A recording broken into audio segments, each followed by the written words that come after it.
Bible कहती है प्रभु यीशु मसीह एक बार एक व्यक्ति के पास जाते हैं और वो 38 साल से बीमार होता है और उससे वो कहते हैं, क्या तू इस बीमारी से आजाद होना चाहता है।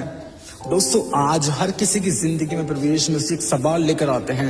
वो कहते हैं, क्या तू उद्धार पाना चाहता है, क्या तू बीमारी से चंगाई पाना चाहता है, क्या तू अनंत जीवन पाना चाहता है, क्या तू आनंद भरी लाइफ जीना चाहता है, क्या तेरा नाम जीवन की पुस्तक में लिखा जाए, क्या तू अपने पापों से आजाद होना चाहता है। दोस्तों, प्रभु यीशु मसीह हर किसी से सवाल पूछते हैं, लेकिन शैतान आपसे कोई सवाल नहीं पूछता। वो आपकी जिंदगी में आता है, वो आपकी जिंदगी को बर्बाद करता है, डिस्ट्रॉय करता है, आपको मार के रख देता है।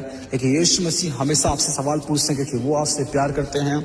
और वो व्यक्ति कहता है 38 साल से जो बीमार होता है कि हाँ, मैं बीमारी से ठीक होना चाहता हूँ, और यीशु मसीह उसकी जिंदगी को बदल कर देता है। अगर आप भी ये कहते हैं कि हाँ यीशु मसीह, मैं आपको अपनी जिंदगी में अलाउ करता हूँ, यीशु आपकी जिंदगी बदल देंगे।